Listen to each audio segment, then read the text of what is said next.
what I'm saying? Yeah. Question. So we got 54 Charlo that's been a little quiet. And all we've been hearing is Bud saying, yo, after I'm done with Spence, I'm moving up. We even heard Spence saying that he would fight Charlo. We haven't got a response from Charlo really about this. What do you guys think about that matchup with either or fighter? Hey, again, Spence moving up.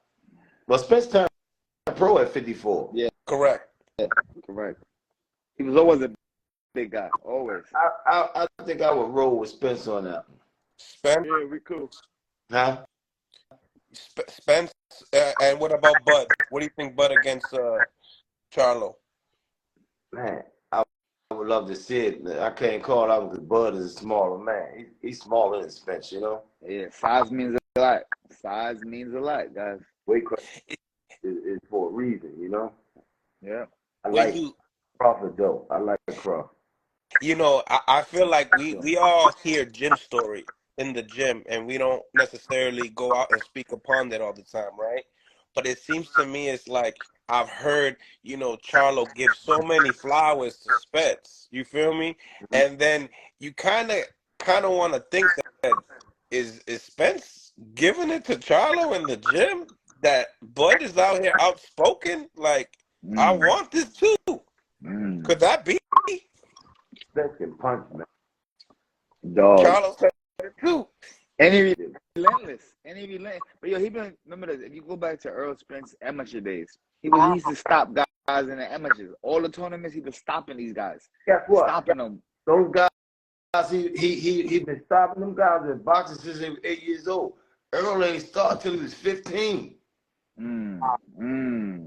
counts in amateurs, He used to stop guys. No joke. I was always saying he used to stop guys in the amateur. I went to a tournament and seen him. I was like, who is this kid? He's stopping everybody. He's strong. So that's his. He a Texas boy. That's some good country air out there, boy. That air is good out there. It's different. Word. When we talk about certain dimensions, obviously I've heard in your podcast, Kenny, and the Rise podcast talking about Spence being one-dimensional, but there's so many fighters out there that has been one-dimensional, but really great at that style. The pressure bust pipes, and it's just like you could just do that and still become. One time he's undefeated. He done fought every style there is to fight. The basics. When you in trouble in that ring and you go back to the basics is what gets you out of trouble. It's like it's floaty when you're in the deep blue sea. What's wrong with being one dimensional if it's working? Any of them fighters, when they get in that ring, they do the same thing they've been doing. Yep. If you're a defensive fighter, every time you get in that ring, you fight defensive because that's what you do. But if they say Earl Spence is basic, I love it. The basics is what wins over anything. The wins over anything. Word. It's funny when I hear it because he has a basic style, but let me be real with you. You don't really see a fighter donating that much to the body, and a lot of what people don't really talk about is when he's donating to the body, he turns those hooks into uppercuts that you really can't see.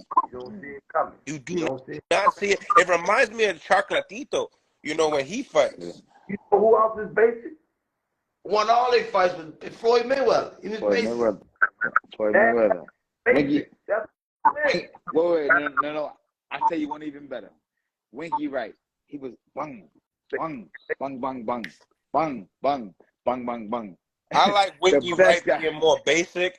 I think Mayweather definitely not basic because his countability is. He was slippery and shit, but he was basic, man. Yeah. Jab, right hand. Yeah, he. Right. But the thinking that he has, it just doesn't make it basic anymore. Yeah. The mind power. But all of Floyd's moves are the same. I know what Coach Kenny's saying. All of his moves are the same. Right. He do the double jab to the head, stick to the body. Yeah. Right hand to the head, bring the hook, roll out, move. Like all his combinations are the same thing. He just switch them up at different times. But there it is. He's not predictable. So that goes and tells you that he's not. Yeah. He's not predictable, but over a long fight, you can start to figure him out. You can start to figure him out. You know, and the key thing about, you know, Mayweather and going off of Crawford, you know, because I want this to be a topic too. You know what I'm saying? The instincts that those guys have, it's Yeah. second to none. You really don't Crawford, have instincts like Crawford that, not basic. Crawford not basic. He's not a basic fighter. and he's not basic, He's right? very skillful. Very.